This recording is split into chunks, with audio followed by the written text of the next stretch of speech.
dunia dan seisinya ini bagi Allah tak sama nilainya dengan sebelah sayap lalat. Barang siapa yang beramal untuk akhiratnya, Allah akan cukupkan baginya urusan dunia. Sayati zamanun 'alan nasi as-sabiru fihim qalqabit al-jamarah.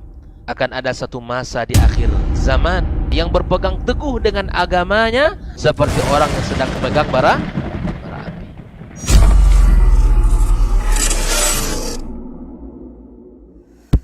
Baik, bismillah. Assalamualaikum warahmatullahi wabarakatuh.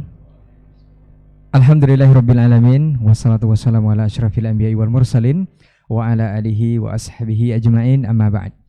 Rabbi shrah li sadri wa yassir li amri wahlul 'uqdatam min lisani yafqahu qawli. Para pemirsa KMTV dan juga Radio Robani, pendengar Radio Robani 91,1 FM dimanapun antum dan antuna berada. Alhamdulillah kita bersyukur kepada Allah Subhanahu wa taala. Kita kembali di Diktat, Dialog Keilmuan Islam bersama Ustadz. Dan untuk kesempatan hari ini kita sudah bersama guru-guru kita. Alhamdulillah kita bersyukur kepada Allah Tabaraka wa ta'ala atas segala nikmat yang dilimpahkan kepada kita bersama untuk hari ini. Dan juga kita bersalawat dan salam kepada Rasulullah Sallallahu Alaihi Wasallam selaku uswah hasanah kita dalam kehidupan. Senantiasa kita bermohon salawat dan salam kita tersambung hendaknya kepada seluruh keluarga, kepada para sahabat-sahabatnya radhiyallahu anhum ajmain, dan juga kepada orang-orang yang tentunya berpegang teguh kepada sunnah-sunnahnya hingga hari kiamat kelak. Baik pemirsa KMTV dan juga Generasi Robani, pendengar Radio Robani dimanapun antum dan antuna berada. Di kesempatan kali ini kita akan membahas sebuah judul, yaitu orientasi tegakkan tauhid. Kalau kita singkat dengan OTT. Tapi apakah OTT yang sebenarnya? Kita akan simak nanti penjelasan masing-masing dari guru kita yang sudah hadir di studio untuk hari ini. Kita sapa dulu mereka. Assalamualaikum warahmatullahi wabarakatuh, Ustadz.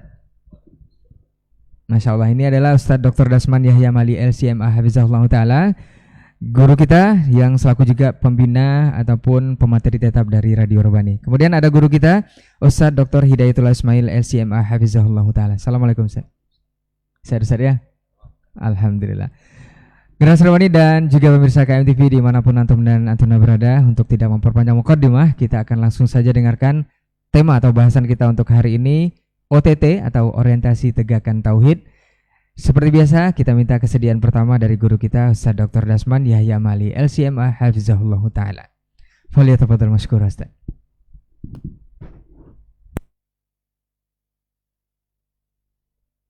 Bismillah. Assalamualaikum warahmatullahi wabarakatuh. Alhamdulillahilladzi khalaqa fasawwa walladzi qaddara fahada. Asyhadu an la ilaha illallah wahdahu la syarika lah jalla wa ala, wa asyhadu anna Muhammadan abduhu wa rasuluhul mustafa wa nabiyyuhul mujtaba sallallahu alaihi wa ala alihi wa ashabihi wa man tabi'ahum bi ihsanin ila yaumil jazaa'il awfa. Amma ba'd. Fa'usi nafsi wa iyyakum ayyuhal muslimun wa iyyatul muslimat bittaqullahi haqqa taqwa wa muraqabatihi bis-sirri wa najwa. Fa inna ajsadana 'ala an-nari la taqwa fastamsiku minal islami bil urwatil wuthqa wa tazawwadu fa inna khairaz zadi taqwa. Ya ayyuhalladzina amanu taqullaha haqqa tuqatih wa la tamutunna illa wa antum muslimun. Yang kita hormati, kita muliakan, kita cintai para tuan guru kita yang hadir pada kesempatan ini ataupun yang tak hadir, baik yang menyaksikan dimanapun berada atau mendengarkan, khususnya Buya Dr. Kiai Haji Hidayatullah Ismail LCMA Hafizahullah, dan yang biasa bersama kita di studio dalam acara Diktat ini, Fadilatu Syekh Dr. Helmi Basri Ad-Daudi LCMA yang saat ini sedang dirawat di rumah sakit. Kita sama-sama doakan mudah-mudahan Allah SWT angkat penyakitnya, disembuhkan dengan sesungguh-sungguhnya, dan ditingkatkan derajatnya dan dihapus dosa-dosa dan kesalahannya. Mudah-mudahan kembali kepada kita dengan keadaan lebih baik insyaallah ta'ala, amin. Dan saudara Kurey dan Adi Amran yang setia menjadi host acara Diktat ini, kami juga mohon maaf karena agak terlambat tayang. Mungkin karena ilmu kira-kira dan rasa-rasa. Saya tadi mengira mulai jam 8.30, tapi ternyata diumumkan jam 8. Ala kulli hal, saya mengira tadi karena berdua yang hadir, jadi waktunya dilambatkan sedikit. Tapi tidak apalah. Mudah-mudahan Allah SWT memberkahi waktu kita yang sedikit ini, khususnya di waktu duha menjelang siang ini. Dan saudara-saudaraku yang lain seperti Adnan di Kampar mengaji, Pak Cibayali dan Ustaz Syafi'i di Radab Rabbani 91,1 FM, serta kawan-kawan yang lain yang ikut relay atau menyiarkan acara Diktat ini. Semoga semuanya diberikan pahala, diberikan taufik dan hidayah untuk senantiasa kokoh dan istiqamah di atas sunnah Nabi alaihi salatu wassalam. Ini acara atau judul Masya Allah menarik, OTT, yaitu orientasi tebar tauhid. Seperti yang kita ketahui, yang namanya OTT itu memang karena banyak kasus dan masalah. Barang bertanya, kenapa hari ini kita mengaji masalah tauhid lebih sering? Padahal kalau dibaca tauhid ini pasti akan banyak menyinggung orang atau membuat orang marah. Dan alangkah baiknya kita mengaji hal-hal yang kita sepakati saja. Kenapa kita mengaji hal-hal yang sudah selesai oleh para ulama sebelumnya? Kenapa kita angkat-angkat lagi? Lalu kita katakan bahwasanya akidah ini ialah dulu yang didakwakan oleh Nabi alaihi salatu wassalam. Dan alasan yang sama pula yang diajukan oleh para penentang waktu itu, bahwa kenapa kita membahas hal-hal yang menyebabkan kita berselisih.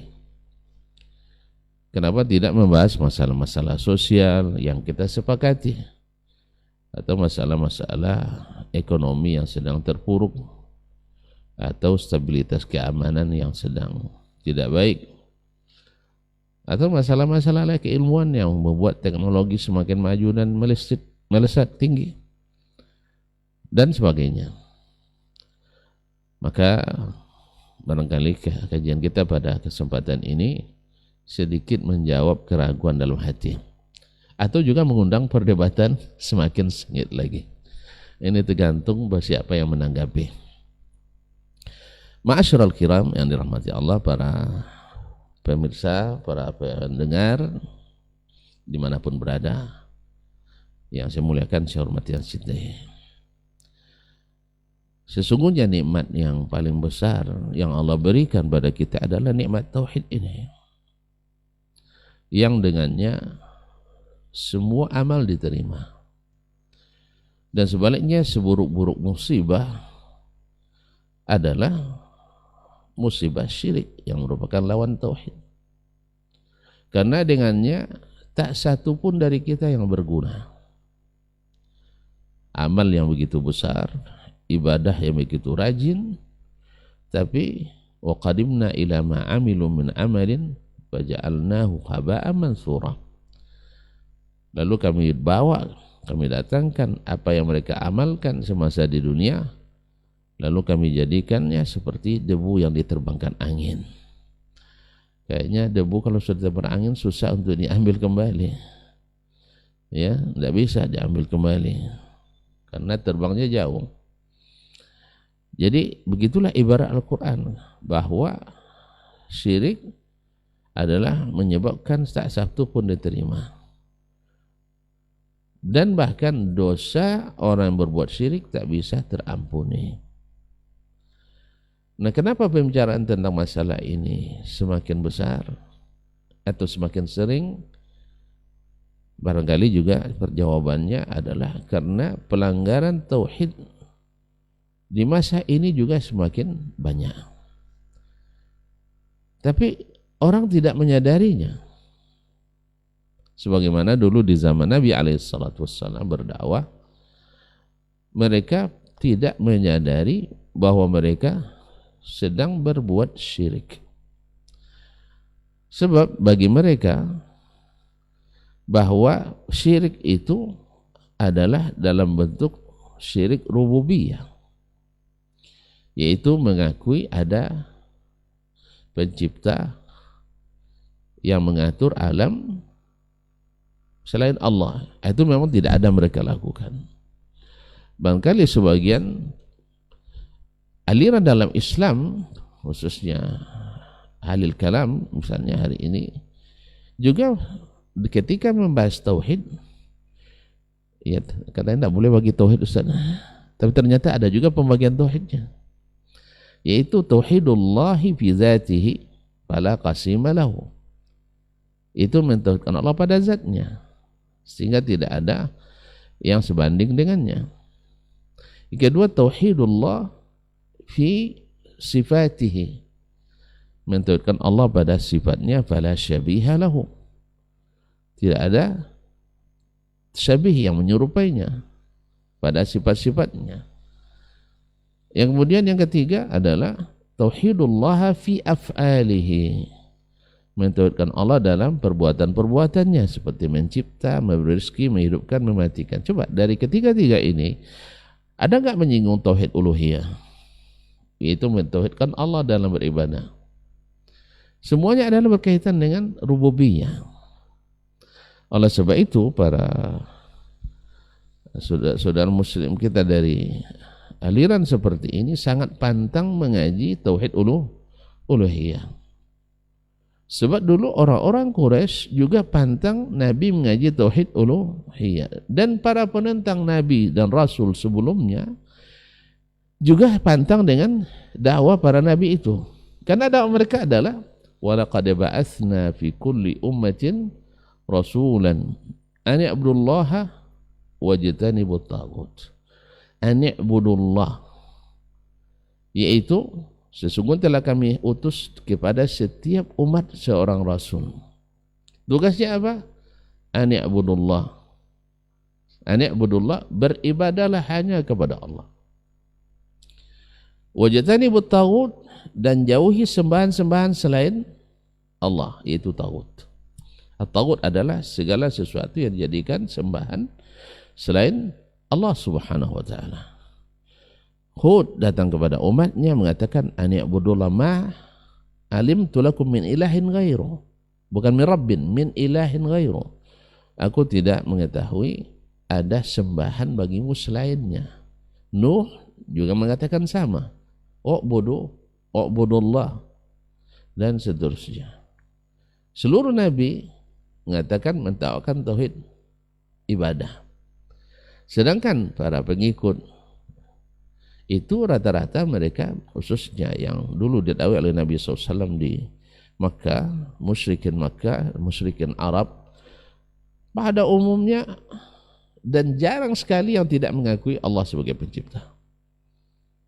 Dan ayat dalam masalah ini dalam Al-Quran banyak sekali. Wala in sa'altahum man khalaqas samawati wal arda la yaqulunna Allah. Kalau bertanya mereka, siapakah mencipta langit dan bumi, mereka akan jawab Allah. Dan seterusnya. Pengakuan para sahabat juga sendiri seperti itu. Berapa Tuhan, seperti Abu Raja At-Taridi, berapa Tuhan yang kau sembah di masa jahiliyah? Katanya 6. atau 7, ya. Berapa yang di langit, berapa yang di bumi? Nah, katanya yang di bumi ada 5, yang di langit hanya 1. Jadi mereka juga sebenarnya sudah benar juga akidahnya dari satu sisi, di mana Allah Allah di atas bersama. Nah, kemudian yang 6 di bumi, karena memang makhluk semua dijadikan tandingan. Ketika masalahnya besar dan rumit serta pelik, kemana kamu berdoa? Jawabannya alladzi bis sama. Man da'auta. Siapa kau minta? Maka jawabannya yang di langit. Al-Quran juga menceritakan, falamma ghasyahum mawjun minal bahri da'aullaha mukhlishina lahuddin. Ketika mereka diliputi oleh gelombang di laut, mereka berdoa ikhlas. Apa mana ikhlas? Mana ikhlas? Tidak ada sekutu lagi. Mukhlishina lahuddin, hanya kepada Allah saja. Cuman falamma najahum ilal barri idahum yusyrikun. Balik lagi ke bumi, akhirnya mereka kembali menyekutukan Allah. Allah juga menyebutkan bahwa orang-orang musyrikin itu, ya, musyrikin itu beriman, percaya pada Allah, tetapi mereka menyekutukannya. Wa ma yu'minu aktsaruhum billah illa wa hum musyrikun. Tapi jangan salah paham ya, nanti salah tangkap pula orang nih. Dikatakannya Abu Lahab itu beriman katanya, dikatakan Abu Jahal itu beriman, dikatakan Abu Lahab bertauhid. Ada memang. Seharusnya kalau anak-anak SD yang seperti ini baguslah. Ya. Dia beriman dari satu sisi, tetapi kufur dari sisi yang lain. Ya. Beriman, bertauhid, menetapkan Allah dari sisi yang ini, tapi mensyirikkan dari sisi yang lain. Nah, karena ada syirik di sisi yang lain, imannya tadi tidak berguna, tauhidnya tadi tidak berguna. Itu yang kita maksudkan. Mereka mentauhidkan Allah dari rububiyahnya, tidak ada pencipta selain Allah. Ini tauhid. Sebagaimana misalnya mentauhidkan Allah pada zatnya, mentauhidkan Allah pada af'alnya. Ini tauhid. Tapi di asma dan sifat mereka mengingkari, berarti belum mentauhidkan Allah dalam asma dan sifat. Maka dikatakan mereka wada'ul ladzina yulhiduna fi asma'ihi. Tinggalkan aja orang-orang yang menyekutukan atau mulhid, mengingkari sifat-sifat Allah Subhanahu wa taala. Mereka juga akan mendapatkan balasannya. Nah, karena pada umumnya di zaman Nabi alaihissalatu wassalam, orang mentauhidkan Allah hanya dari sisi rububiyah saja, maka Nabi selalu OTT, ya, OTT, orientasi untuk menebar tauhid. Sampai 13 tahun di Mekah, semua dakwahnya tentang tauhid. Sampai benar-benar mereka memahami dan mau menerima, karena rata-rata mereka paham. Karena paham itu mereka tidak mau mengucapkan la ilaha illallah. Kalau kita barangkali rata-rata tidak paham, sampai ada yang menyamakan antara makna la ilaha illallah, tidak ada Tuhan selain Allah. Itu tauhid rububiyah tadi. Padahal di sini adalah pengakuan tidak ada yang diibadati kecuali Allah. Rabb juga ma'bud juga maknanya. Kalau secara mutlak enggak, tapi kalau secara makna khusus maknanya iya. Sebab kalimat Rabb bisa diartikan sebagai pemilik dari makhluk. Misalnya rumah ini saya katakan ana rabbu hadzal bait. Saya adalah pemilik rumah ini. Tapi jangan saya katakan ana ilahu hadzal bait, enggak boleh. Makanya jangan katakan sama antara Rabb dengan ilah. Karena ada juga mencoba menyamakan saya. Masya Allah Syekh besar saya lihat di Timur Tengah nak menyamakan ilah dengan Rabb. Siapa yang mengakui Allah Rabb sudah mengakui Allah sebagai ilah. Enggak. Kalau berani ayo coba ganti syahadatnya, asyhadu alla rabba illallah. Nanti pas mau nikah ya di KUA ganti itu. Diterima enggak syahadatnya? Saya pastikan tidak diterima. Karena tidak boleh saya katakan ana ilahul bait. Saya ilahul bait, enggak. Sebab antara Rabb beda. Tapi kalau saya katakan ana rabbu hadzal bait, saya pemilik rumah ini, sah secara syar'i dan sah secara bahasa. Tapi kalau saya katakan ana ilahu hadzal bait, secara syar'i tidak sah, secara bahasa juga tidak sah. Berarti antara keduanya maknanya berbeda. Makanya dalam semua momen, dalam semua keadaan, setiap orang nak masuk Islam selalu diajukan asyhadu an la ilaha. Setahu saya wallahu alam ya, mungkin Dr. Hidayat karena di bagian akidah beliau, tidak ada yang masuk Islam dengan mengatakan alla rabbah ilallah. Ada dokter? Ya tidak ada juga sih ya, tidak ada. Makanya ma'asyiral kiram kita lihat pembagian tauhid yang melakukan tadi, yaitu yakni tauhidullah fi zatihi la qasimalah, mentauhidkan Allah pada zatnya, tidak ada Tuhan lain selainnya. Nisah, berarti mentauhidkan Allah pada rububiyah, oke. Maka tidak boleh menduakan Allah. Yang kedua, tauhidullah fi sifatihi fala syabihalah, tidak ada yang menyerupainya, boleh. Tapi walaupun tafsirannya nanti berbeda antara Ahlussunnah dengan Ahlul Kalam. Dan yang ketiga, tauhidullah fi af'alihi wala nadhiralah, yaitu bentuk Allah pada perbuatannya, masih tauhid rububiyah. Secara uluhiyah tidak masuk. Makanya banyak pelanggar tauhid uluhiyah dari kalangan Al-Mu'tazilah, Jahmiyah, Kullabiyah, Asy'ariyah dan semua aliran ilmu kalam. Nah, ikhwani kaum muslimin dan muslimat dirahmati Allah SWT, dulu orang-orang Quraisy juga menganggap amalia syirik itu sebagai bagian tak terpisahkan dari agama, dan mereka menganggap itu sebuah kebenaran karena lahir juga dari logika yang tidak dibenarkan oleh wahyu. Akhirnya dengan izin Allah SWT, Nabi SAW selalu OTT, orientasi menebar tauhid di tengah masyarakat Makkah. Sampai ke Madinah juga Nabi SAW sedang OTT juga sampai akhir hayat, menjelang meninggal dunianya beliau juga OTT.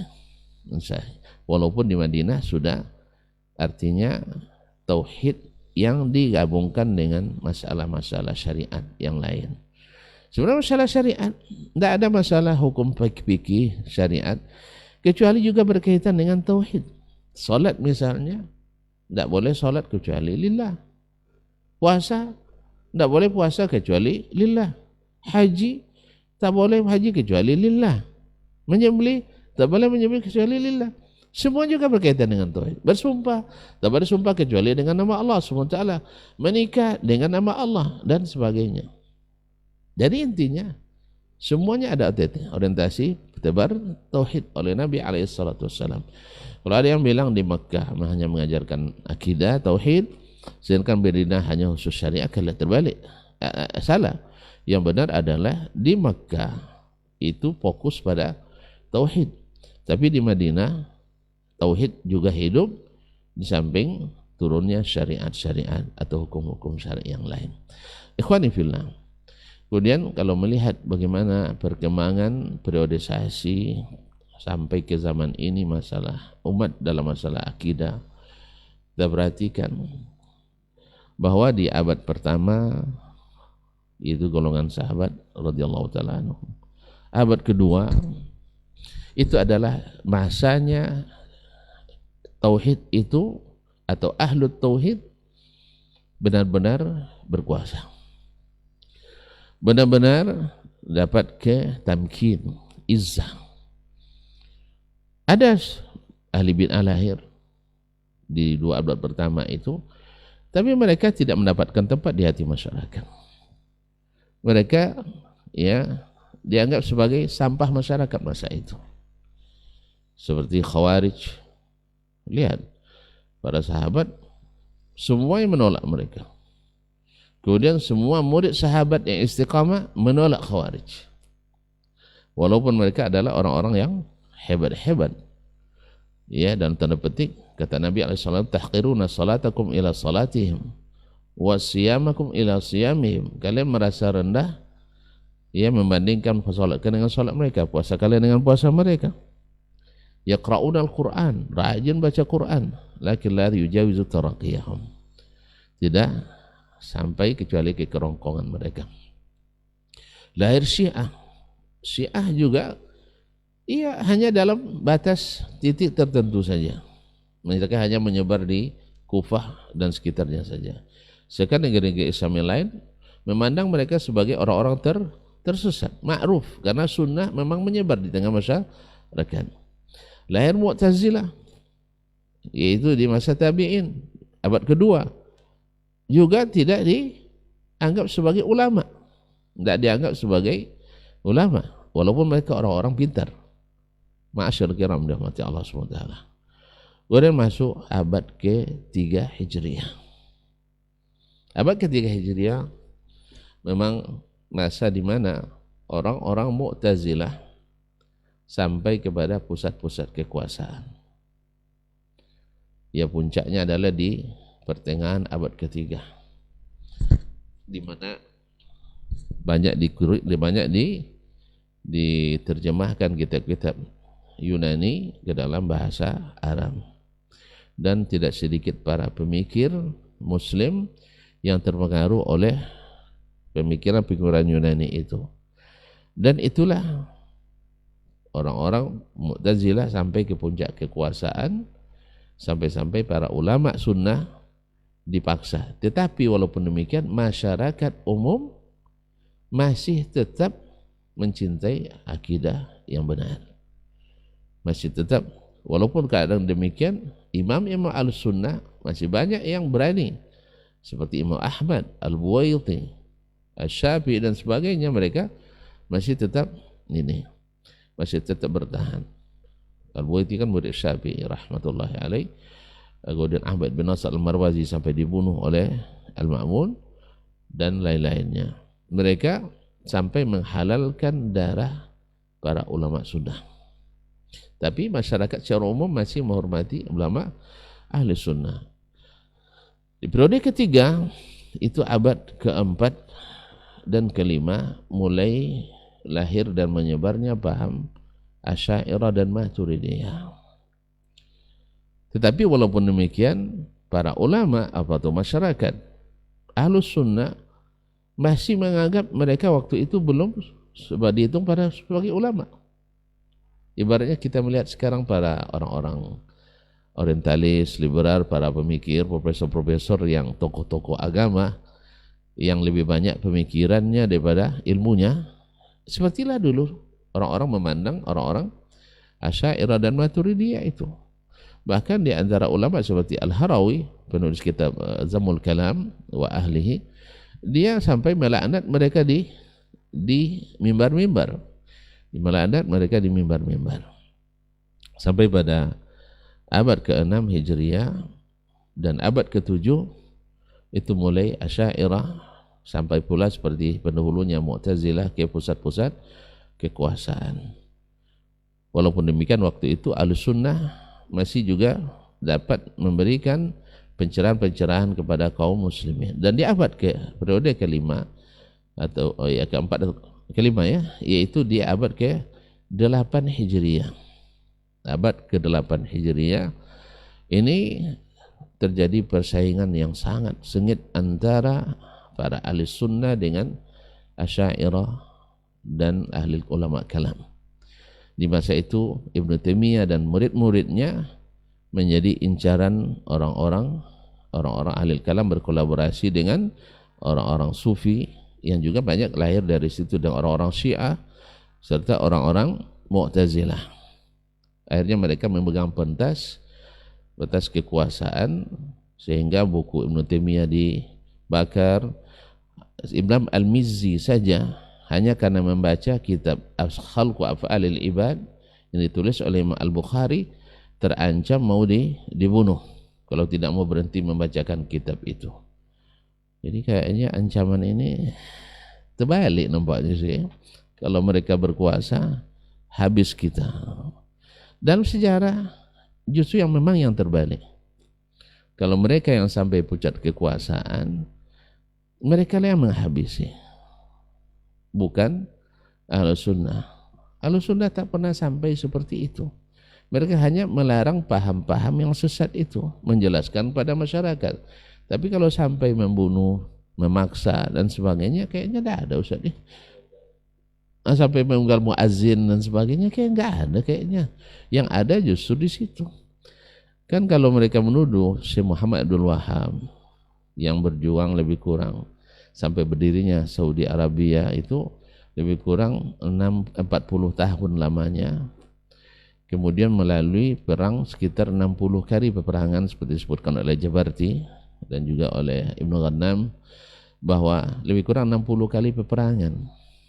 Yang tewas dalam perang yang sebanyak itu hanya lebih kurang 4.500 orang. Ya, sampai berdiri Arab Saudi yang tewas itu aja lebih kurang 4.500 orang. Barangkali kan antum mau tahu, ya, kalau mau tahu yang tewas di masa sebelum berdiri Saudi diserang oleh Ibrahim Basha dari Mesir yang merupakan utusan Turki Utsmani untuk meredam dakwah Syekh Muhammad Abdul Wahab. Mereka mengepung berbulan-bulan itu Dir'iyah sampai akhirnya Abdullah bin Saud menyerahkan diri dengan syarat Ibrahim Basha membebaskan rakyat Dir'iyah. Dia menembus rakyatnya dengan dirinya, tangkaplah saya. Tapi dengan syarat hentikan pengepungan. Subhanallah, dia ditangkap pimpinannya, tapi Dir'iyah masih tetap dikepung sampai jatuh. Dan sebelum jatuhnya saja, Ibrahim Basha buat sayembara, seperti disebutkan oleh Abu Mas'ud dalam tarikhnya. Syekh Muhammad bin Wahab Ad-Da'iyah Al-Muftara alaih sebutkan masa pengepungan saja itu Ibrahim Basha dari Mesir, utusan Turki Utsmani, membuat sayembara. Siapa yang membawa ke depannya kepala Wahabi, begitu mereka sebut, kepala Wahabi satu, maka dinilai waktu itu $5 Amerika. Waktu itu mahal itu waktu itu. Sampai terkumpul di depannya hampir 5.000 tengkorak. Lebih banyak dari peperangan 60 kali peperangan tadi. Jadi sebenarnya siapa yang sebenarnya berbahaya kaum muslimin dan muslimat dirahmati Allah? Kalau jujur dengan data. Karena sejarah itu dicatat. Kalau antum bilang ada muazzin karena baca innallaha malaikatahu yusholluna 'alan nabi. Ini di mana faktanya? Masjid mana? Siapa muazzinnya? Siapa pelakunya? Kapan tanggalnya? Kalau tidak jelas berarti namanya dusta, fitnah. Walaupun yang menyebutkannya seorang mufti. Karena mufti sama dulu mufti Mu'tazilah juga dia yang pegang. Di masa Khilafah Abbasiyah mereka semua pegang itu jabatan fatwa itu. Qadil Qudat, MA Mahkamah Agung mereka yang pegang. Mereka buat aliran sesat itu adalah Ahmad bin Hanbal. Ini mufti-mufti seperti ini dan memang terbukti betul Ahmad Zaini Dahlan itu adalah pendusta besar. Karena apa yang dia tuliskan adalah kebencian. Apa yang dia tuliskan tidak sesuai dengan fakta lapangan. Nah, dan itu sudah dijawab oleh para ulama dan para ahli sejarah kita. Ala kulli hal, kalau katakan karena dia mufti, banyak juga mufti yang berbohong. Ya, banyak juga buktinya mufti yang menghalalkan darah orang berdemo di Mesir itu maknanya. Katanya tidak boleh mengafirkan orang, tidak boleh numpah darah kaum muslimin. Tentara waktu itu tidak mau menembaki, dia yang fatwakan halal darah mereka, akhirnya mereka ditembaki. Mufti juga yang juga suka bikin fitnah. Jadi kejabatan mufti tidak jaminan orang akan, karena mufti itu kan dua kata Nabi SAW, mufti masuk neraka, mufti masuk surga. Ala kulli hal, nah terlepas dari kalau tidak ada bukti berarti ini adalah ini. Belum lagi yang sebelum-sebelumnya Ibnu Tumar di Maghrib Masya Allah, dalam berkuasa dalam 9 tahun 7 kali peperangan menewaskan 200.000 orang. Ini kan mereka jawab, ini kan motifnya adalah politik. Anda kan juga mengatakan kalau mereka berkuasa arti politik juga. Ini mencapai kekuasaan dengan 200.000 selama 7 tahun. Ini hanya tewas dari kedua belah pihak 4.500. Ini tertuduh pembantai, ini tertuduh pahlawan.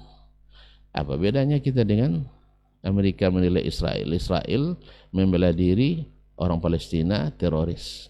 Sama. Palestina yang tidak bersenjata teroris. Israel yang menyerang dengan drone adalah pembela diri. Jadi kaum muslimin dan muslimat Allah. Balik ke sini. Jadi di abad ke-7 dan 8 itu adalah persaingan yang sangat panas antara Ahlus Sunnah dengan Ahlul Kalam, Al-Mutakalimin Asy'ariyah. Dan mereka sampai pada puncak kekuasaan. Sampai Al-Izz Ibnu Abil Izz Al-Hanafi, ya seperti disebutkan oleh Ibnu Hajar dalam Ad-Durar, sampai mereka merebut istri, mereka memenjarakannya dan merebut istrinya dan mereka nikahi, padahal masih dalam iddah.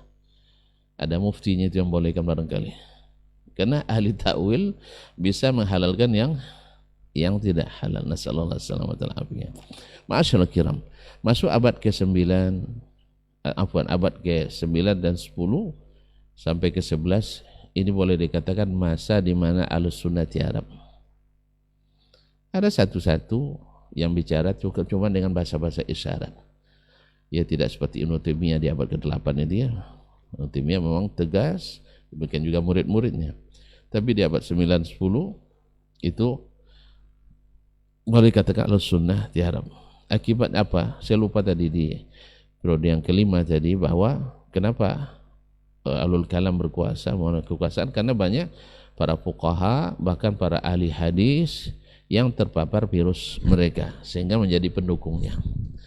Jadi kalau sudah ahli hadis sudah masuk ke situ jadi kuat jadinya. Jadi kalau seandainya sama kita Ustaz ya, sama-sama tamat Madinah tiba-tiba membelot akhirnya jadi atau mantan Salafi atau mantan Wahabi kan dan sebagainya. Allah musta'an. Jadi kaum muslimin dan muslimat dirahmati Allah Subhanahu wa taala. Kemudian di abad abad ke-12 dan 13 ini masa kembali umat Islam, Ahlus Sunnah maksud saya, kembali sadar. Itu dengan lahirnya Syekh Muhammad bin Abdul Wahhab membawa dakwah tauhid seperti dulu Nabi SAW dakwahkan. Bagi orang-orang yang sudah tertidur 3 abad lebih, yang dikatakannya seolah-olah yang biasa, yang benar itu adalah tauhidnya al-mutakallimin, tentu dianggap ini ajaran baru. Karena mereka tak biasa dikembalikan pada kitab dan sunnah. Lebih biasa kalau kiai bertitah, tidak boleh dibantah. Kalau syekh berucap, jangan coba-coba nanti kualat. Akhirnya bahwa perkataan kiai itu adalah dalil, perkataan buya itu adalah hujjah, sehingga tidak boleh dibantah. Sampai mereka mengatakan bahwasanya Al-Quran tidak boleh kita pahami langsung, harus melalui syekh. Siapa yang saya maksudkan? Syekhnya mereka. Sebab kalau kita pahami dengan syekh kita, tidak masuk, adalah syekh mereka. Akhirnya syekh datang membawa dakwah ini sehingga ditentang dan diperangi sampai akhirnya berdiri kerajaan Arab Saudi dan yang berafiliasi kepadanya, yang oleh Turki Utsmani dan Syiah serta orang-orang liberal berkolaborasi memerangi dakwah ini.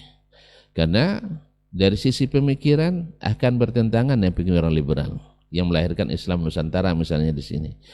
Kalau dari sisi kewalian dan sufi akan berhadapan dengannya.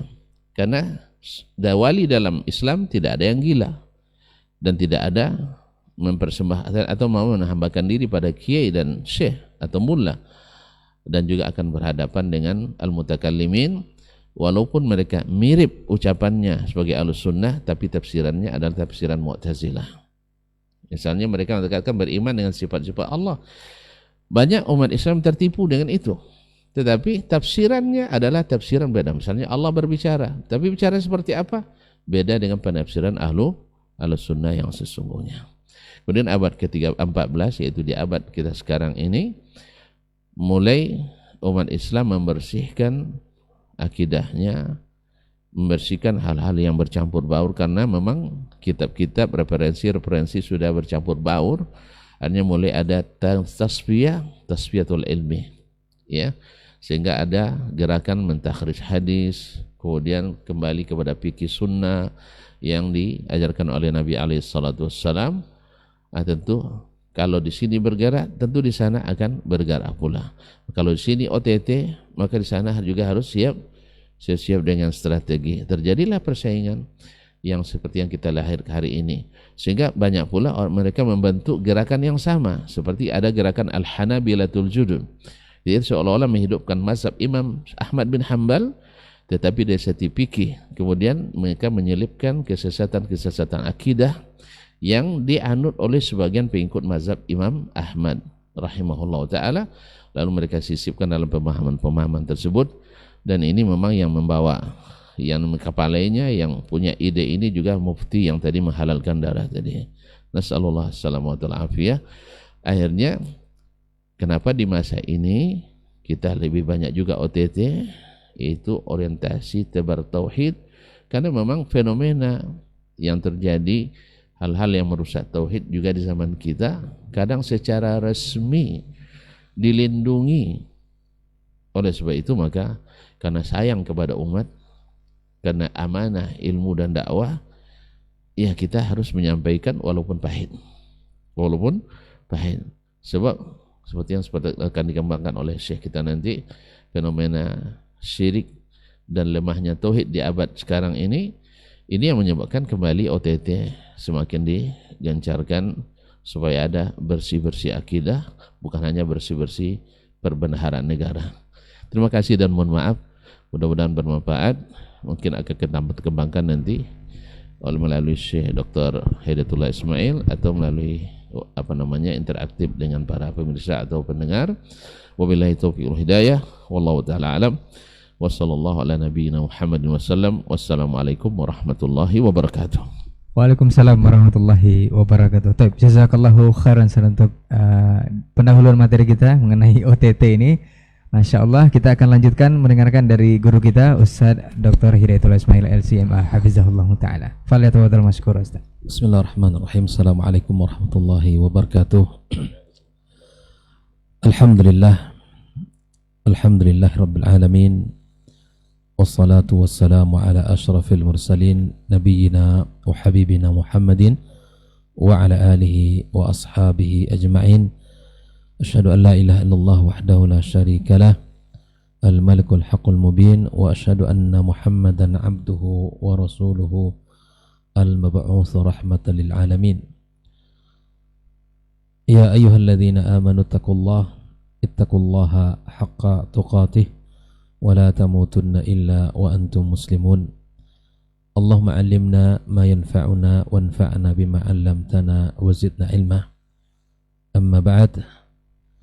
Para ikhwan dan kaum muslimin dan muslimat yang semoga senantiasa dirahmati Allah Subhanahu wa taala, khusus guru kita yang kita muliakan Dr. Dasman dan guru kita Dr. Hilmi Basri yang semoga Allah Subhanahu wa taala angkat penyakitnya dan Allah berikan kesempatan kembali untuk bisa berbagi ilmu bersama kita. Seluruh ikhwah di studio dan kaum muslimin dan muslimat dimanapun berada, para pendengar Radio Rabbani 91,1 FM, merajut ilmu dan peradaban, rahimani wa rahimakumullah. Alhamdulillah, kita bersyukur kepada Allah Azza wa Jalla pada kesempatan yang barokah ini kita kembali bisa melanjutkan kajian kita, pembahasan tentang isu-isu keislaman yang tentunya sangat penting untuk kita angkat supaya umat menjadi tahu hakikat sebenarnya, sehingga tidak tenggelam di dalam kesalahan dan hanyut di dalam kebingungan. Mudah-mudahan Allah Subhanahu wa taala selalu memberikan kepada kita taufiknya serta semangat untuk senantiasa belajar, karena orang yang belajar dan bersemangat untuk bertafakur dalam agamanya, bahwa itu adalah salah satu tanda di mana Allah Subhanahu wa taala mencintainya dan menginginkan kebaikan untuk dirinya. Dan memang di antara tanda cinta Allah kepada kita, Allah pakai kita di dalam mengabdi kepadanya. Allah Subhanahu wa taala mudahkan kita untuk melakukan dalam berbagai ketaatan dan amal saleh yang dicintai olehnya. Kemudian salawat dan salam semoga senantiasa kita ucapkan kepada junjungan kita Nabi besar Muhammad sallallahu alaihi wasallam. Semoga salawat yang selalu kita baca menjadi bukti bahwa kita mencintainya, dan kita berharap kepada Allah Subhanahu wa taala agar Allah memberikan kita nanti izin untuk mendapatkan syafaatnya. Kaum muslimin dan muslimat rahimani rahimakumullah, tadi sudah panjang lebar guru kita Dr. Dasman menjelaskan tentang bahwa terjadinya kesyirikan dan kemudian beberapa contoh-contoh ya dari masa ke masa sudah dipaparkan secara detail oleh beliau. Dan memang kita harus selalu belajar dan membicarakan tema ini. Kenapa? Karena memang tema tauhid itu tema yang sangat urgent dalam agama kita. Karena posisi tauhid itu menduduki posisi fundamental dalam agama kita. Karena dia menjadi dasar dalam seluruh lini keimanan, ibadah, muamalah dalam kehidupan kita dalam agama ini. Bahwa bila mana seseorang maupun individu ataupun masyarakat, dia akan kehilangan arah ya di dalam hidup ini bila mana kehilangan tentang tauhid yang agung ini.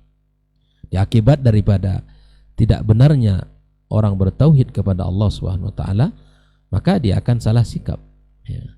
Dia akan salah bertindak, bahkan kehilangan arah di dalam menjalankan amanah yang besar di dunia ini.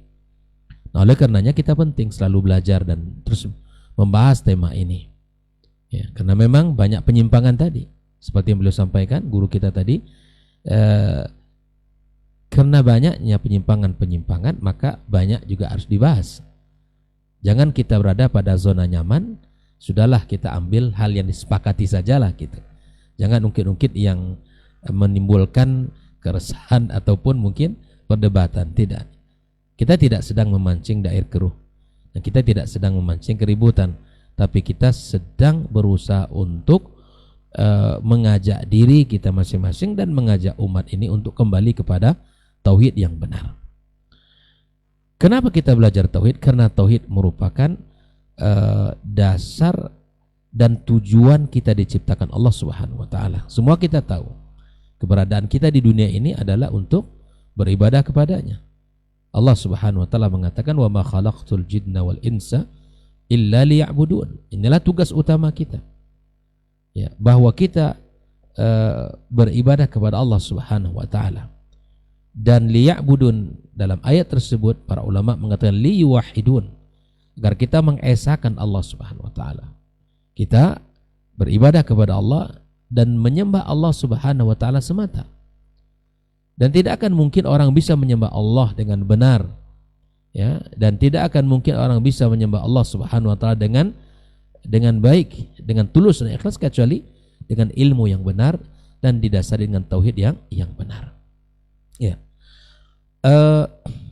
Kemudian bahwa tauhid ini juga merupakan poros ya, merupakan mihwar, poros dakwah para nabi dan rasul sejak Adam alaihissalam sampai Nabi kita Muhammad sallallahu alaihi wasallam.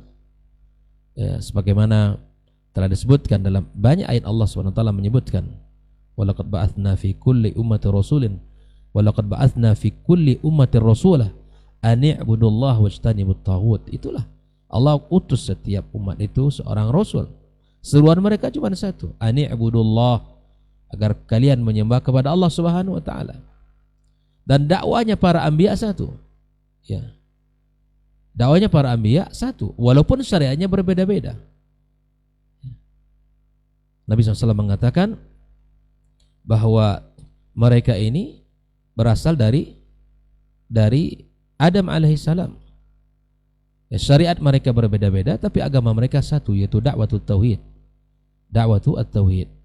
Maka dari Adam alaihissalam dan sampai Nabi kita alaihissalatu wassalam, maka seluruh seruan dakwah mereka satu, agar kita manusia di dunia ini mengesahkan Allah Subhanahu wa taala. Inilah fokus dakwah mereka.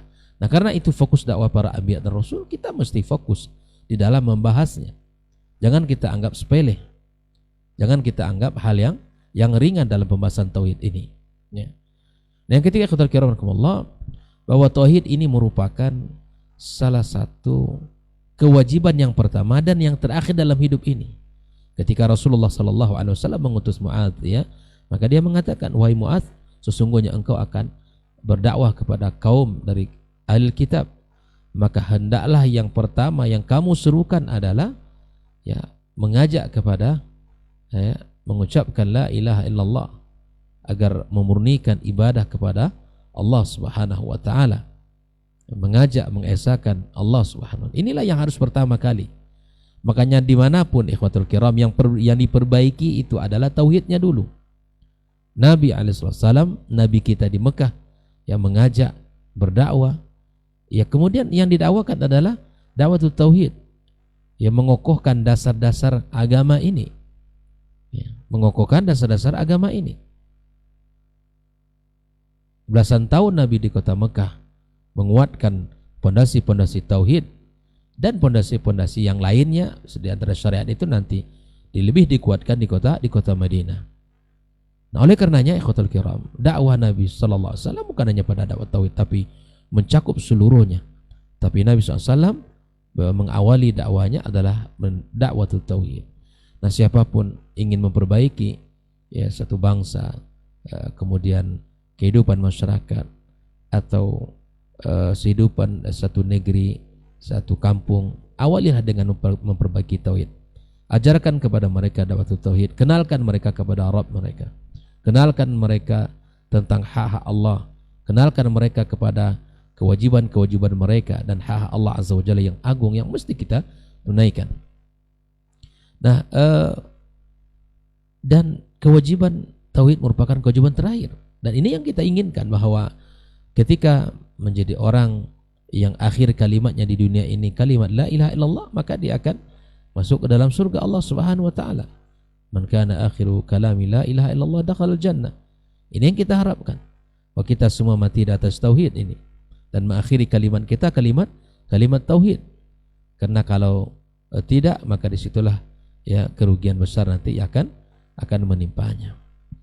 Nah, orang-orang yang bertauhid, maka dia akan mendapatkan kenyamanan di dunia ini, kenyamanan di akhirat kelak, dan mereka akan mendapatkan petunjuk dari Allah Subhanahu wa taala. Maka ini di antara hal yang urgent. Kenapa dibahas tentang tauhid? Kenapa tebar tauhid? Kenapa tegak tauhid ini? Kenapa orientasi kita untuk menebar tauhid, kemudian menegakkan tauhid? Karena memang orang-orang yang beriman dan yang tidak mencampur adukkan keimanan mereka ini, maka kemudian mereka akan mendapatkan keamanan dan mereka akan mendapatkan petunjuk di dunia ini akan jelas. Karena subhanallah, orang bertauhid itu dia akan merasakan kenyamanan di dalam hatinya, ketenangan, ketentraman. Dan di samping nanti ada hal-hal lain, ketika kita menghadapi ujian, kita akan bisa menjawab dan kita akan bisa melihat berbagai macam fenomena-fenomena yang ada di masyarakat, berbagai macam penyimpangan. Kita akan mampu dan kita rasakan orang yang sudah berada di atas tauhid yang benar, dia akan kokoh, dia tidak akan mudah goyah oleh tamparan apapun, oleh angin yang kencang menerpa. Dia tidak akan mudah dia untuk diselewengkan, tidak akan mudah untuk dilencengkan oleh siapapun dia, apapun bentuknya yang datang kepadanya. Bila mana itu akan merusak, bahkan akan mengikis nilai-nilai tauhidnya, dia akan mudah untuk menyingkirkannya, akan mudah untuk menepisnya. Dan itulah orang kalau sudah memiliki tauhid yang benar. Maka ikhwatul kiram rahimakumullah, bahwa banyaknya penyimpangan-penyimpangan ini dari kehidupan masyarakat, hal itu telah dijelaskan oleh Allah Subhanahu wa taala bahwa isyarat dalam Al-Qur'anul Karim, wa ma yu'minu aktsaruhum billah ya illa wa hum musyrikun. Bahwa tidak banyak orang yang beriman kepada Allah kecuali mereka syirik. Ya. Beriman tapi dalam kesyirikan, dan ini tidak kita inginkan ikhwal kiram. Kita beriman kepada Allah Subhanahu wa taala, kita dalam keadaan dengan tauhid yang benar. Ya. Dan memang seluruh kita ini sejak generasi Adam alaihissalam pada umumnya mereka di atas tauhid. Kana nasu ya, mereka semuanya kata Allah Subhanahu wa taala ala ummati wahidah. Kita ini di atas satu umat. Kita ini semuanya di atas agama. Kemudian Allah utus ya seorang nabi yang memberi kabar gembira, yang beri peringatan kepada kita. Maka khairullakum, kita sekali lagi belajar dan berusaha untuk meluruskan akidah kita, keyakinan kita, agar kita tidak melakukan kesalahan-kesalahan yang telah dilakukan, agar tidak melakukan kesalahan-kesalahan yang telah dilakukan oleh orang-orang sebelum kita.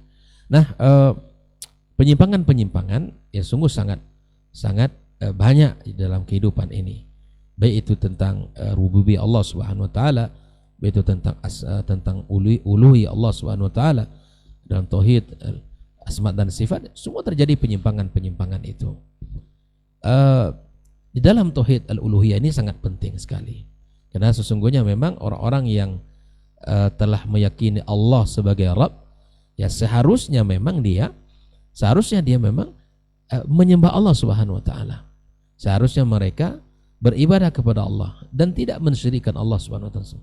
Tadi sudah disampaikan oleh guru kita bahwa orang-orang musyrikin pada umumnya kalau mereka ditanya siapa pencipta langit, siapa pencipta bumi, siapa pencipta gunung, siapa pencipta alam semesta, mereka mengatakan semuanya Allah Subhanahu wa taala. Ya, tapi kalimat itu tidak memberikan buah daripada ketaatan kepada Allah Subhanahu wa taala. Makanya mereka syirik dari sisi rububiyah dan tidak tegak dari sisi uluhiyahnya. Dan seharusnya memang konsekuensi daripada tauhid rububiyah seseorang kalau sudah yakin Allah yang menciptakan langit tegak tambah tiang, bumi yang dihamparkan begitu luas, ya ini seharusnya orang tunduk kepada siapa? Kepada yang menciptakan. Tapi kenapa tidak bisa tunduk kepada Allah Subhanahu wa taala? Nah, makanya orang jika baru meyakini bahwa Allah pencipta langit dan bumi, belum dikatakan muslim. Tidak seperti yang dikatakan tadi. Katanya mereka orang-orang itu meyakini bahwa orang-orang musyrikin itu muslim. Tidak. Mereka meyakini Allah Subhanahu wa taala sebagai pencipta. Ya, tapi mereka tidak menyerahkan urusan ibadah kepada Allah Subhanahu wa taala. Nah, kapan seseorang disebut muslim? Bila mana dia telah memberikan ibadahnya kepada Allah Subhanahu wa taala. Makanya makna la ilaha illallah, la ma'budu bihaqqin illallah. Tidak ada yang berhak disembah kecuali Allah Subhanahu wa taala. Ya. Makanya kita di dalam hidup ini, Allah, kita lihat fenomena-fenomena kejadian yang sangat banyak, kesyirikan. Lihatlah beberapa fenomena di masyarakat hari ini. Bila mana membuka lahan, ya kan?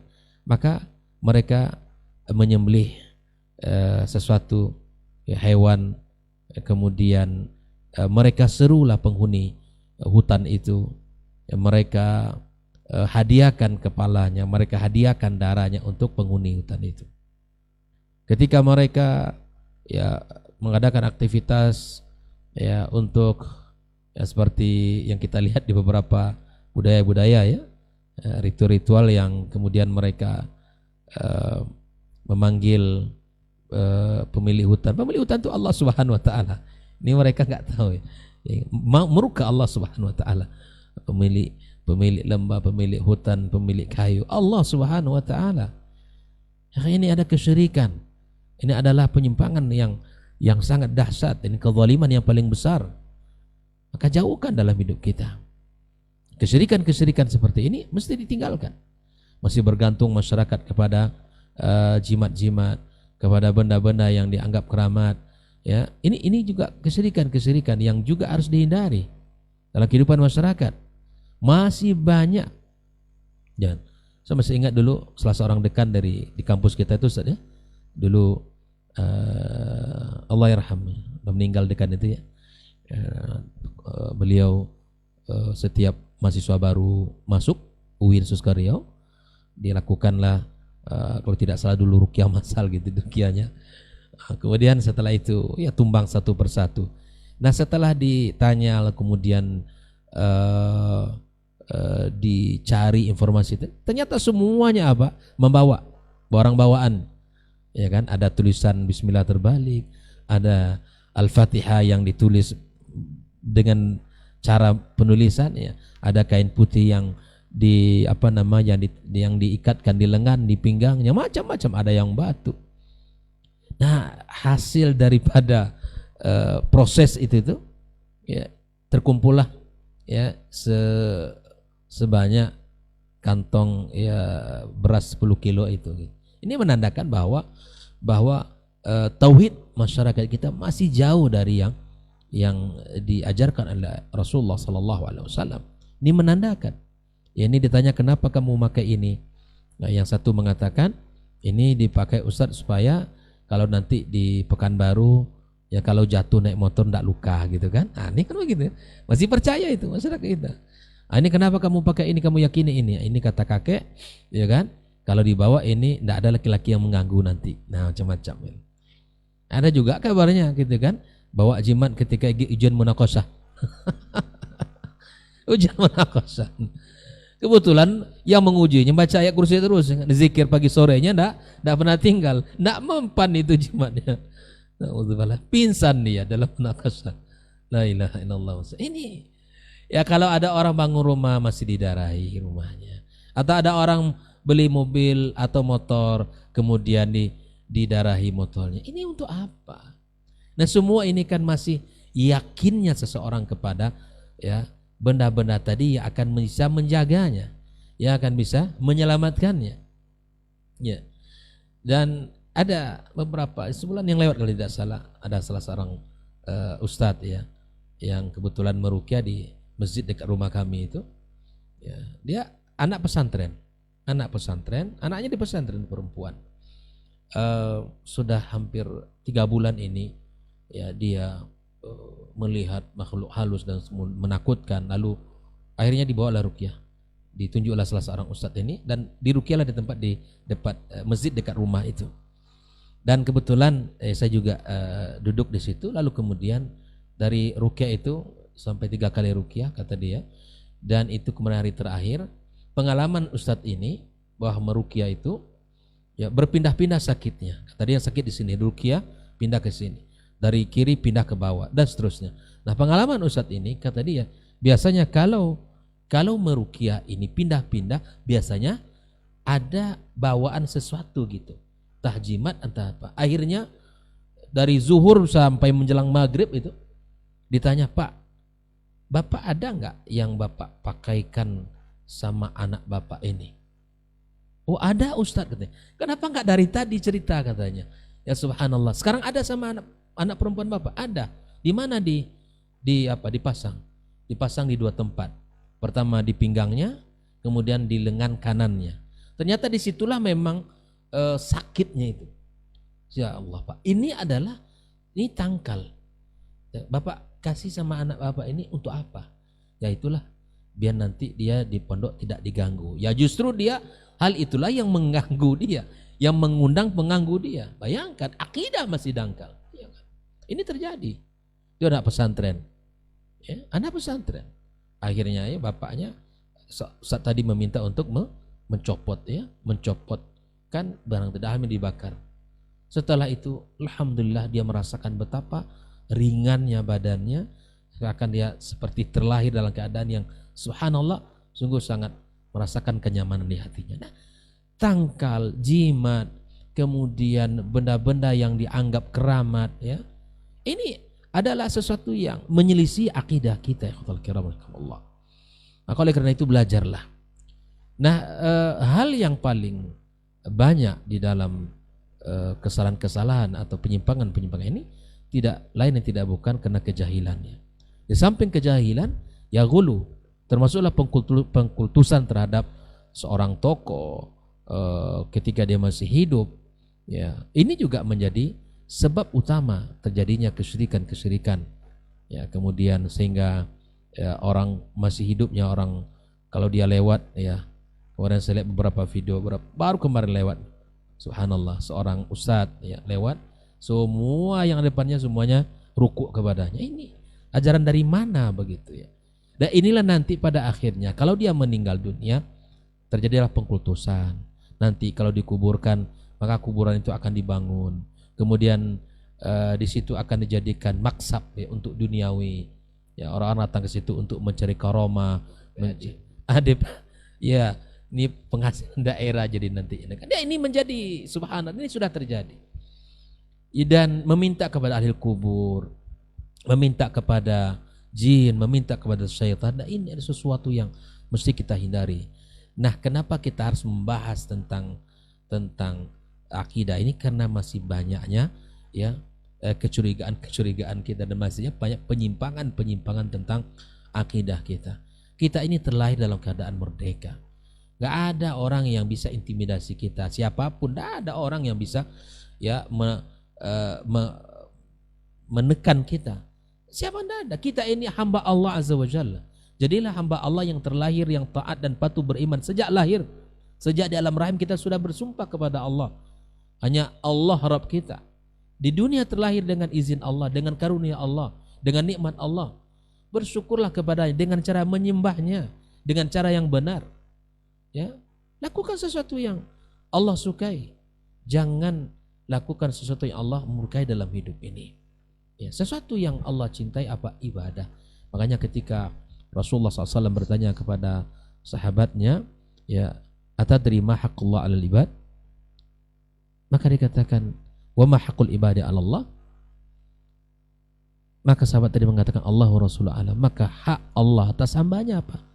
Ayya'buduhu wa la yusyriku bihi syai'a. Sembah Allah dan tidak boleh mensyirikkan Allah dengan satu apapun. Sembah Allah, solatlah anda kepada Allah, tapi murnikan akidah anda. Makanya Muslim kalau solat dia tidak datang ke dukun. Muslim kalau berpuasa dia tidak datang ke tukang ramal. Muslim kalau dia berhaji dia tidak pakai jimat. Ini berangkat haji bawa tanah-tanah sana, yakini entah batu di Arafah lah, entah batu di Mina, kebetulan dianggap nanti itu. Subhanallah, ketika orang melontar tiba-tiba batu itu sampai ke kening tertangkap. Barangkali batu ini bisa menjadi jimat. Ini khuza'balat dari mana datang? Ini akidah yang tidak benar. Ya, maka saya benar juga apa yang dikatakan salah seorang tokoh Muhammadiyah itu ya. Kalaulah bukan karena ya Allah tunjuk mereka orang-orang ya orang Wahabi yang Allah amanahkan menjaga dua haram itu, mungkin tiang-tiang masjid sudah habis dibawa orang mungkin. Kiswah Ka'bah itu nak sampai ya sehari itu udah habis diganti. Kena robek semua. Dirobek semua, bawa diyakini itu sebagai benda yang akan membawa karamah bagi hidupnya, membawa berkah dalam hidup. Auzubillah ya ikhwatul kiram. Nah, fenomena inilah yang mesti diingatkan terus agar orang selamat dari kehidupan yang penuh dengan kesyirikan ini. Nah, oleh karenanya ikhwafillah, belajar tauhid itu penting. Dan alhamdulillah para ulama ahlus sunnah wal jamaah, para ulama salaf sangat perhatiannya, sangat tinggi perhatian mereka terhadap pembahasan tauhid ini. Ya, sungguh sangat banyak lagi contoh-contoh dan fenomena-fenomena kesyirikan dan penyimpangan akidah yang terjadi dalam kehidupan masyarakat kita. Maka jika dia sebagai seorang ustadz, maka bersihkan akidahnya.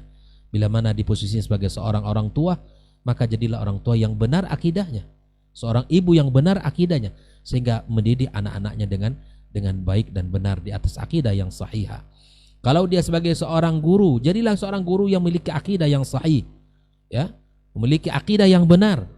Jangan ajarkan kepada muridnya sesuatu yang menyelisih akidah Allah Subhanahu wa taala. Ya. Kalau Anda sebagai seorang pejabat, maka jadilah pejabat yang murni akidahnya, yang lurus agamanya. Ya. Jadilah seorang pejabat yang mendakwakan agama Allah Subhanahu wa taala melalui posisi dan kedudukannya. Ya. Siapapun profesi kita hari ini, apapun keadaan kita, sebagai seorang pedagang, jadilah seorang pedagang yang lurus akidahnya. Sehingga semua itu akan berefek.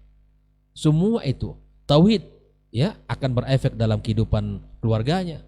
Tauhid akan berefek pada level kepribadiannya. Tauhid akan berdampak positif pada lingkungan masyarakatnya. Dan begitu juga tauhid akan berefek pada pemimpin, pada rakyat yang dipimpin. Karena kalau pemimpin akidahnya rusak, ya acara yang dibuatnya acara-acara yang mengundang murka Allah Subhanahu wa taala. Yang berbalut dengan apa namanya? Dengan budaya, ya. Atau istilahnya apa? Kegiatan-kegiatan itu nanti senantiasa disebut dengan ya ini budaya lokal lah dan kearifan lokal dan seterusnya.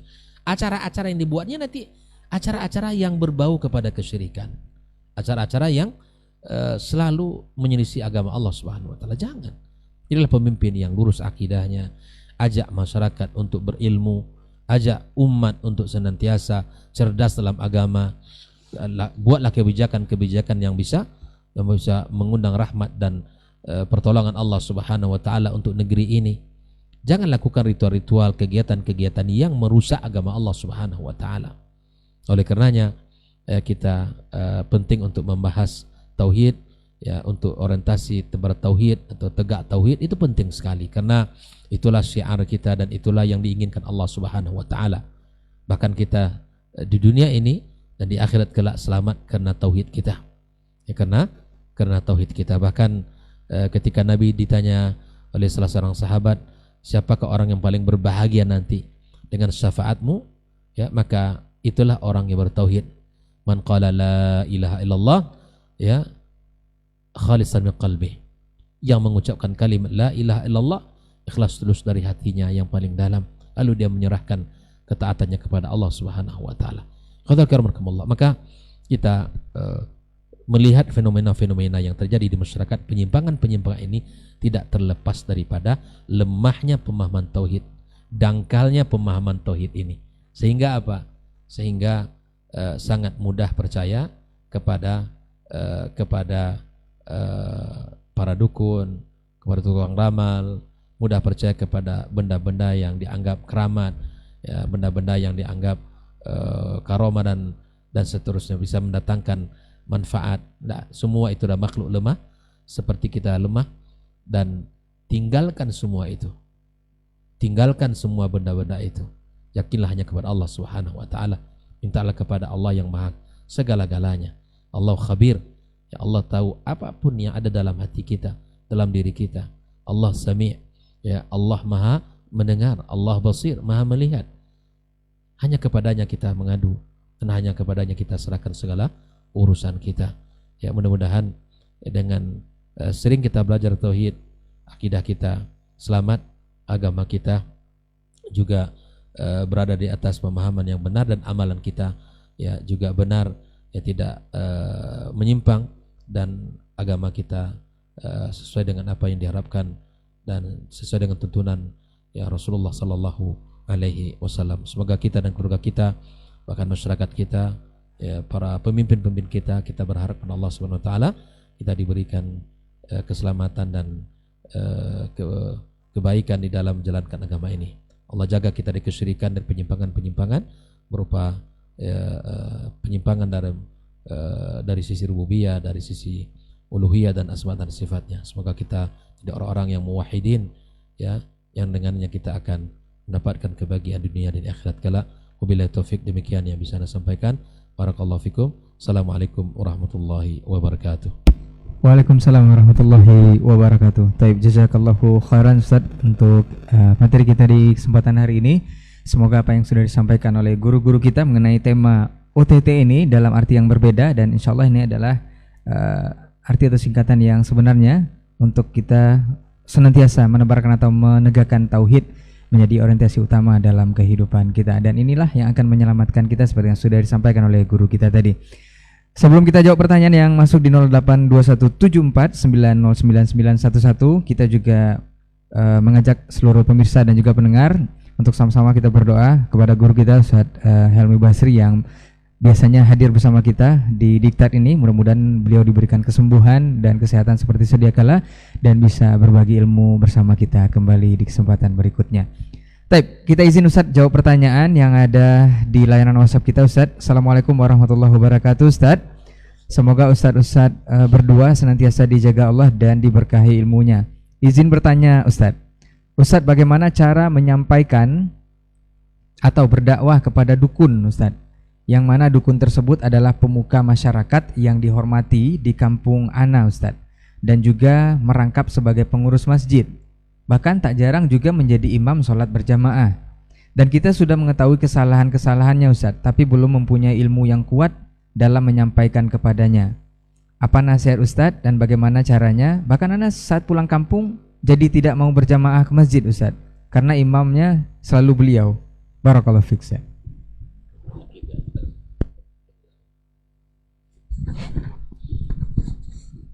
Bismillah wassalatu wassalamu ala rasulillah wa ala alihi wa sahbihi wa mawalah wa ba'd. Pertama, memang dakwah adalah kewajiban bagi setiap orang yang diberikan Allah peluang.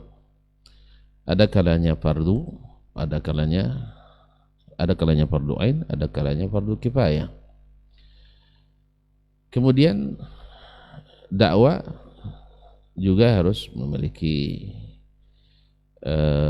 kemampuan dan hal-hal yang mendukung, karena kalau salah bisa menimbulkan hal yang lebih besar. Nah, dalam hal ini seperti sesuai dengan pertanyaan masalah dukun, dan saya yakin dukun ini tidak tahu bahwa dia dalam kesalahan. Dukun ini tidak tahu dia dalam kesalahan.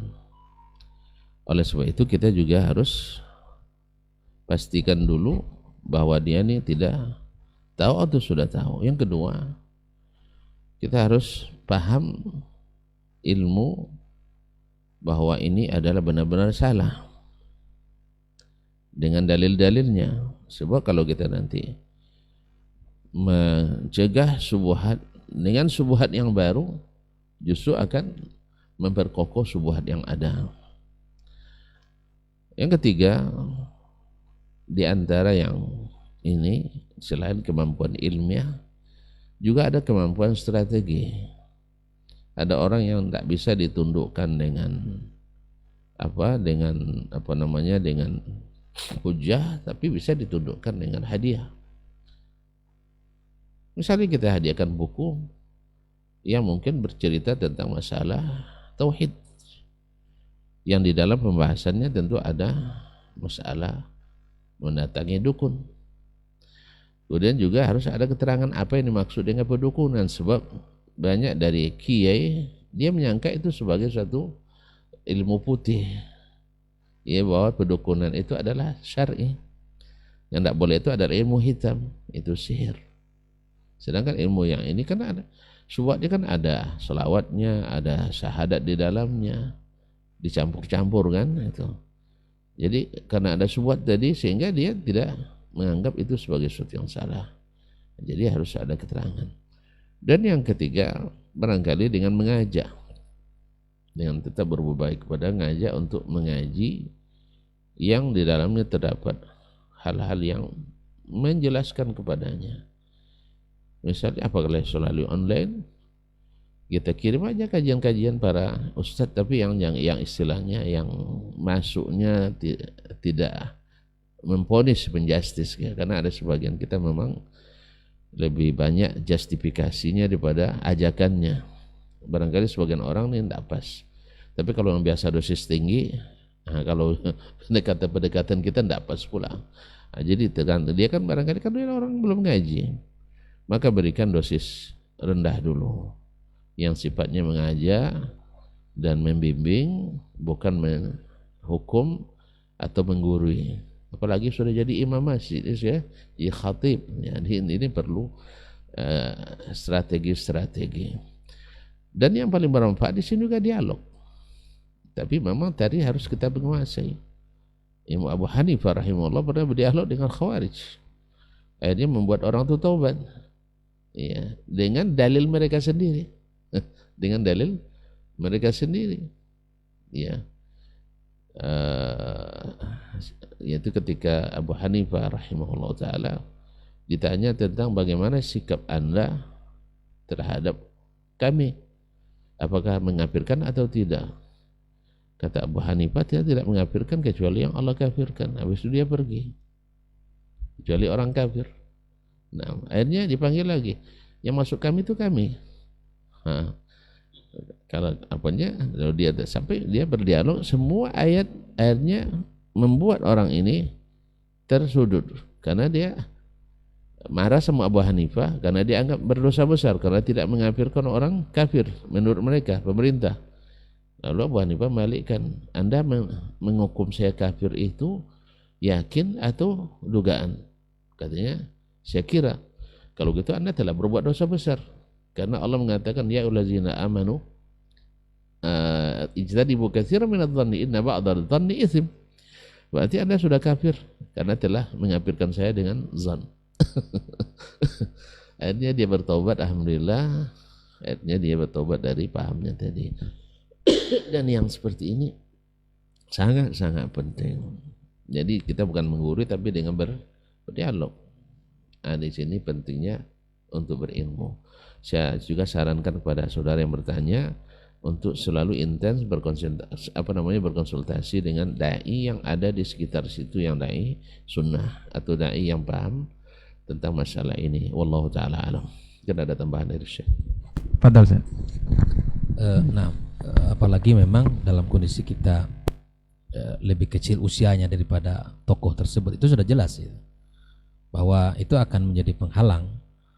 Tapi dengan adab dan akhlak yang baik, insya Allah tetap menaruh orang tua tetap dihormati dan diberikan posisi gitu.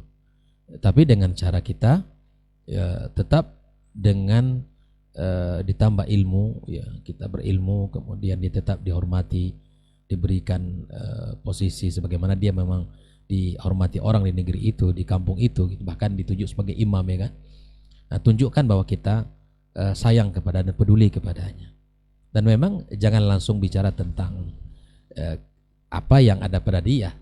Karena orang kalau langsung disampaikan tentang apa yang sedang ia gandrungi, orang tidak akan mau terima. Cenderung orang tidak akan terima. Dan orang terhadap apa yang dia jahil pasti memusuhi. Pasti dia tidak suka gitu. Nah, itu tadi yang disampaikan, Anda kuatkan ilmu tentang tauhid ini, kemudian di samping itu akhlak dan adab kepada orang yang seperti itu juga tetap dijaga. Memang hati kita akan merasa tidak nyaman memang dengan apa yang dilakukan, dengan aktivitas dia gitu. Tapi bagaimanapun kalau dia bisa kita dakwahi dengan baik, maka insya Allah akan sangat mudah berpengaruh kepada yang lainnya. Maka Nabi kita sallallahu alaihi wasallam memberikan perhatian dakwah juga kepada tokoh-tokoh suku di masa itu, kabilah-kabilah masa itu. Karena harapannya apa? Dengan Islamnya mereka, maka masyarakatnya juga bisa tunduk gitu kepada agama Allah Subhanahu wa taala. Nah, kalaulah kita punya misalnya sedikit uang, maka konsep Nabi SAW katakan tahadu tahabu, saling memberikan hadiah ya. Karena yang dituntut bagi kita ada ikhtiar, usaha, hasil di sisi Allah Subhanahu wa taala. Kita tidak punya kuasa untuk memberi dia hidayah. Kita tidak punya kuasa untuk ya memberi dia sadar di dalam agama ini, tapi Allah yang punya. Maka di samping itu, di samping kita berikan hadiah, di samping kita sudah berakhlak, ya kita doakan ya. Kita doakan akhi fillah ya. Kita doakan orang tua itu, bapak itu dengan supaya dia mendapatkan hidayah Allah Subhanahu wa taala dan bisa dia mengenal Islam dengan baik dan benar. Sesuatu yang sudah mengakar di tengah-tengah masyarakat itu tidak mudah untuk merubahnya, ya kan? Apalagi seorang yang ditokohkan, dan itu sesuatu yang dan saya pernah pengalaman seperti ini. Kebetulan ada seorang yang mungkin dia kok tahu gitu, tapi dia sampaikan kepada orang yang saya kenal. Kata dia, si fulan itu maksudnya saya nggak cocok dengan saya katanya. Sebenarnya kenapa? Di mana dia tahu gitu? Ya satu kan. Karena itu tadi jinnya yang ngasih tahu rupanya. Jinnya yang ngasih tahu gitu. Ini teman itu ngasih tahu, saudara itu ngasih tahu ke saya. Terus di mana dia tahu kalau saya tidak menyukai dengan apa praktek-praktek yang dilakukan oleh, katanya jin yang ngasih tahu. Nah, ini kan luar biasa ini, gitu kan? Tahu jinnya rupanya gitu. Kita doakan dia supaya dapat hidayah gitu. Karena subhanallah kesyirikan nampak sekali dalam kehidupan segala sesuatu. Makanya tidak boleh kita biarkan hal seperti ini. Nah, jazakumullah khair, semoga antum tetap istiqamah dan Allah berikan kesabaran gitu ya di dalam mendakwakan ini. Apalagi dakwah tauhid, di mana Nabi kita SAW adalah orang yang telah banyak merasakan cobaan, ujian, bahkan berat-berat karena mendakwakan tauhid tadi. Maka nasihat kami untuk diri kami dan antum, pertama adalah ya minta kepada Allah Subhanahu wa taala pertolongan, pelindungan, dan doakan mad'unya, orang tua itu, semoga Allah berikan hidayah. Kalau kita punya kelebihan maka berikan hadiah, dan di samping kita tetap menjaga akhlak kita dan sopan santun kita kepadanya sebagai orang yang dituakan dan ditokohkan. Dan dengan demikian usaha kita semoga menjadi amal yang baik di sisi Allah Subhanahu wa taala, dan apakah dia sadar atau tidak itu bukan kuasa kita. Ya musarrifal qulub sarif qulubihi ala ta'atik, yang wahai zat yang membolak-balikkan hati, maka jadikan hatinya tunduk dan patuh kepadanya. Wallahu ta'ala alam. Baik, jazakallahu khairan untuk jawaban dan juga pelengkapannya dari Abu Aufa ya di Padang, Sumatera Barat tadi Ustaz pertanyaannya. Untuk sholat jamaah tadi gimana Ustaz? Apakah boleh ikut atau memang nggak boleh aja gimana Ustaz? Karena dia imamnya katanya Ustaz. Jadi dia nggak mau sholat berjamaah karena imamnya si dukun tadi katanya. Tidak sholat aja keterangannya Ustaz. Tidak sholat di masjid itu karena si barangkali tetap sholat Ustaz. Nggak mungkin nggak sholat. Baik, kita lanjut ke pertanyaan berikutnya Ustaz. Ada dari Ustaz. Jadi masalah sholat di belakang imam yang ternyata ada dukun, dan wallahu alam jelas sekali bahwasanya orang yang mendatangi dukun, hadis riwayat Imam Ahmad, tidak diterima sholatnya 40 kali, dan yang membenarkannya keluar dari agama Islam. Oleh sebab itu wallahu alam, kalau yang mendatangi aja tidak terima, apalagi dia sendiri. Wallahu ta'ala, maka itu sudah tindakan yang benar kalau kita mencari tempat lain untuk sholat. Wallahu ta'ala alam. Baik, jazakallah khairan Ustaz untuk jawaban. Satu pertanyaan lagi Ustaz dari Abu Hanifah di Tarai Ustaz. Assalamualaikum Ustaz. Ustaz, bagaimana hukumnya mensolatkan jenazah 2 kali Ustaz di masjid yang berbeda Ustaz? Jika kita mengikuti kedua-duanya, apakah kita mendapatkan 4 pahala qirat Ustaz? Jazakallahu khairan.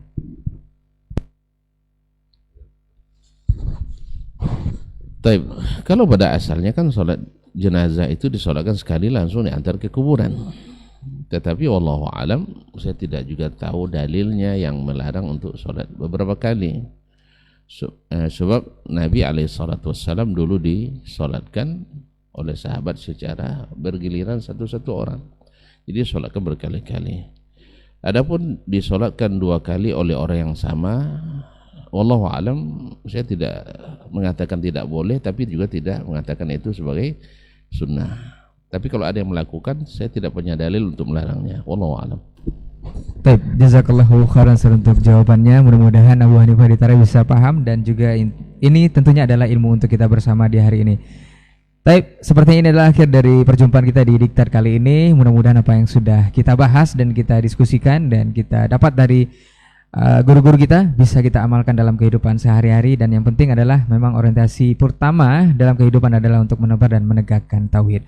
Mudah-mudahan kita bisa mengaplikasikannya dalam kehidupan, dan juga untuk antum dan antuna semua pendengar dan juga pemirsa yang menyaksikan kita di hari ini, jazakumullah khairan. Juga untuk yang sudah bergabung beratensi di 082174909911 Ustaz, jazakallah khairan untuk ilmu dan juga waktunya. Semoga di kesempatan berikutnya atau di pekan depan kita akan bersama guru kita kembali. Kalau bisa bersama Ustaz Helmi juga, kita akan bersama-sama di tema yang berbeda insyaallah. Barakallahu fiik dan jazakumullah khairan untuk perhatian antum semua. Kita tutup dengan doa kafaratul majelis. Subhanakallahumma wa bihamdika asyhadu an la ilaha illa anta astaghfiruka wa atubu ilaik. Wassalamualaikum warahmatullahi wabarakatuh.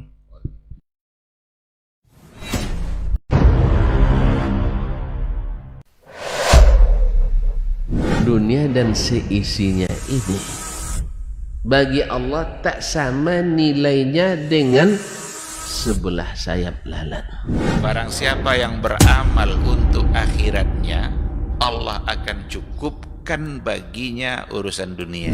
Sayati zamanun 'alan nasi as-sabiru fihim qalqabit al-jamarah. Akan ada satu masa di akhir zaman yang berpegang teguh dengan agamanya seperti orang yang sedang memegang bara